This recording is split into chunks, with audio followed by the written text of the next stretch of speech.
Welcome to Bookbusters! Today we are doing a tag. We were not tagged in this tag, but we want to do it anyway. Tags. This is called the Ultimate Book Tag. I have it here on my phone. If like the book's in my lap and I'm just looking down, but if it's in front of me and I can kind of see the road, then no. For me, I get really motion sickness on anything, name it, trains, cars, boats. I would say Gail Forman, who is the author of Just One Day, Just One Year, Where She Went, all of those books. And that's because of the way she ends her books at the jolt. And I think she's unique because she goes back and forth from characters, and then sometimes she'll do a whole book with one character and then a whole book with the other one, which really lets you get to know one character. And I haven't seen many authors that do that. So I also really like Gail Forman's writing style, but I want to have a different answer, and that is E. Lockhart's style. I've heard about her writing style. I heard about that there was a twist ending at the end of this book, but... No spoilers. I heard... I haven't read it either. But I don't know what the twist ending is. I just know that there is one. Harry Potter. Harry Potter. Harry Potter. Harry Potter. I've actually never read Twilight. I have read Twilight. It scared me so much I put it in the freezer. And they just didn't strike me. It's amazing. And I read The Host by Stephanie Meyer, and it was actually really, really good. But Twilight just doesn't seem that interesting to me. I don't know. Maybe eventually I'll read it because I'll be pressured into it. Only to the library. Ditto. Yes. And to prove it. I don't really carry the way. Just kind of... For me, if it's like a chapter book with these weird like photos in the corner, I find that annoying. But if it's like a picture book with these beautiful photos, then yeah, I like that.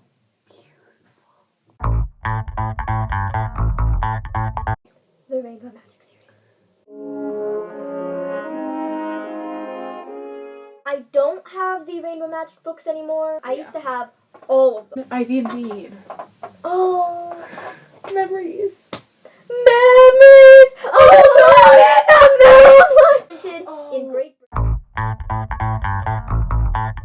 One funny story for me would be when I learned to read, and that was, I think in the 2nd grade, I was homesick, and I wanted my dad to read to me, but he had a nosebleed, so he had to keep his head back. So I start reading out loud to myself out of one of the Rainbow Magic books, and then suddenly it dawns on me, I'm reading. So Nosebleed. So I run over to my Magic Treehouse books, which I consider to be really advanced, to see if I could read those, and I pick one up. And I pick one up, and I'm opening it. I'm literally lunging on the floor, halfway between my reading beanbag and my bookshelf. And it's oh my god, I can read this! I'm like Shakespeare! I realize now that neither of those books are advanced. But hey, I could read. My funny story is, at a very young age, my dad was really into Harry Potter. And he read me the books at nighttime. When they first started reading them, I depicted Dumbledore as my grandfather. Then again, I also thought my grandpa was Santa Claus. Anyway, so when I would go over to his house, I snuck into his office, and I spied on him to see him doing magic. Next question. This one's thinnest, but this one's the shortest. Boys talk about girls, girls talk about boys, and this is the girl's own book. I have one. Mine is a pamphlet on Anne Frank.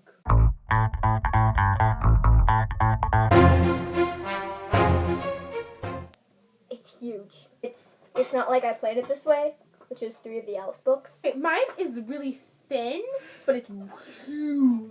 It's larger than Chloe. And it's this book on Wizard of Oz that was $200, and I saved up my money for it. Well, that's a tough question for me, because when I was little, everyone said, Chloe's gonna be a writer. You're gonna be a writer! Kind of like that, only less creepy. And now that I'm older, I kind of abandoned writing. I got really into dancing. I joined a dance troupe. And I still love to write, especially poetry. Maybe I'll do that. Maybe I'll write, like, books of poems. I don't really think so. I'm more of a reader. I think writing's cool, but I'm not the best writer in the world. I'm a better reader. Long story. So, my parents always read to me, like, all the time when I was little. And then, I went to kindergarten in first grade. And they started teaching me how to read, and I hated it, because I was like, why can't my parents just read to me? Why can't I just look at picture books or whatever? So I was really upset about that, and I didn't like it. And then, in the summer, I joined this thing called the Summer Reading Club. We read books, and then you win prizes for the amount of books you read. So, I did that. And then There were no British people there, just FYI. And ever since I loved reading, and then in 6th grade and 7th grade, I kind of got out of it.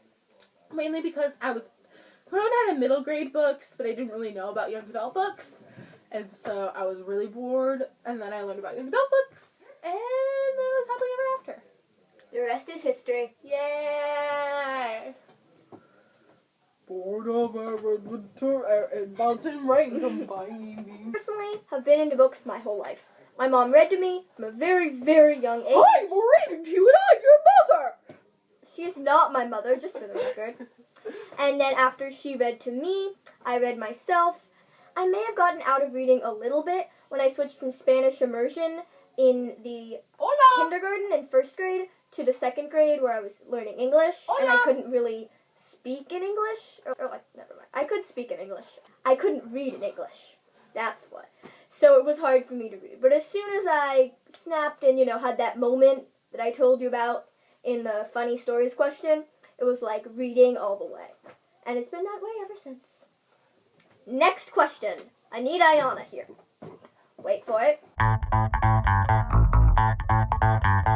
Mine is either the Wizard of Oz series, because I read all those in 4th grade. And I read most of them, but then our library burnt down. Funny story, not really that funny. And what was that? What's that? Did you hear that? It was like an opera singer. I heard an opera singer. If you heard an opera singer, comment down below. I heard an opera singer. Wait. Because what? Okay, anyway. And then my second is Great Gatsby, because I read that in class, also with her, book club. And it was really good. Yeah, mine are kind of the same. I haven't read many classics, but I love The Great Gatsby. And the Wizard of Oz books were pretty great, even though I wasn't in love with them. And then when the library burnt down, I did not try very hard to find them in other places. That was our school library, FYI. Yeah. The school kind of set on fire at one point. It wasn't, but we weren't in it. It was during winter break. Yes. Yes.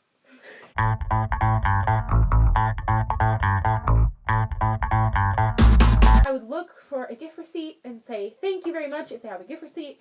And if there's not a gift receipt in the gift, I would say thank you very much for the gift, but I've actually already read this book. Do you have a gift receipt? For me, it would depend on, maybe if I read it as a kid, I would give them their chance. But if it was something I just read and I know that I don't like because it was a few weeks ago, I'd probably do the same as Ayana. Try to be courteous. Laughing. A lot.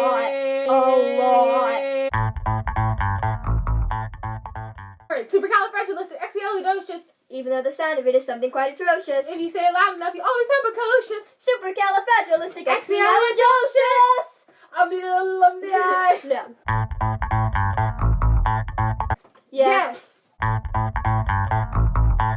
Fairies. She's my pixie. I'm a pixie. I'm 'Cause I'm small. not a pixie. She's Mother Nature. Yeah. It depends. Mainly shape shifters. But if the shapeshifters are really creepy, then angels. I'm pretty sure this is like from a series of books that I have not read, so I don't want to say anything just so everyone on one side suddenly hates me. I haven't read this series. No guns, see? I personally don't like zombies that much because they really scare me. Again, this sounds So like for it's this really one, serious. vampires, but mainly I don't really like vampires that much either. So I guess vampires, because zombies, like, need some moisture like or I something. try.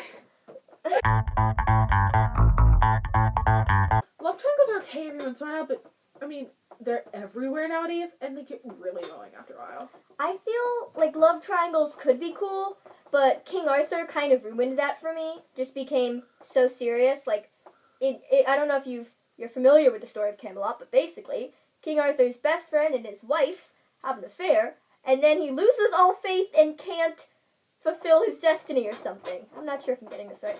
But that was just so serious, it's like, oh my god, love triangles can't be funny anymore. Yeah. So I would say Forbidden Love.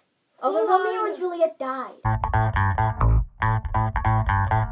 Yeah. It just depends on my mood. Like, it has to be one and then the other. So that's it for the ultimate book tag. I hope you guys enjoyed it and got to know us a little bit more. We have a lot of footage that we have to edit now.